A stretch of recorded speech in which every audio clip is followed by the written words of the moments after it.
eFootball'dagi top 3 ta skill. Bu skilllarni bilmasanglar, sizlar eFootball'da o'yinda yutishinglar ancha qiyin bo'ladi do'stlar. Xo'sh, bizning top 3 taligimizni fake shot boshlab beradi. Men bu skillni yaxshi ko'raman, ayniqsa birga bir vartabon bilan yoki himoyachi bilan chiqib qolgan paytda eng foydali usullardan deb bilaman do'stlar. Ikkinchi o'ringa esa do'stlar, men eng yaxshi ko'rmagan, lekin unchalik o'ynata olmaydigan skillim double touch bo'ladi. Buni ko'pchilik ham vaqtida qilishni bilmaydi. Bu double touch fake shotdan ozgina ustunroq varianti.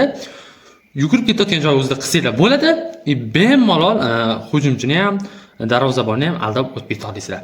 Va birinchi o'ringa esa menga yoqqan skill Rainbow skill. Yaqinda yetib kelgan Rainbow skill.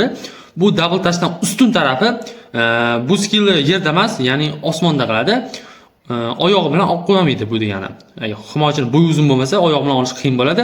Bemalol ustidan olib ketib, darvozaga qarab gol urishinglar mumkin bo'ladi do'stlar. Bo'lmasam sizlarga eng yoqqan skill buni kommentariyaga yozib qoldiringlar va bu videoni skill qilishni unutmanglar do'stlarga jo'natib qo'yinglar.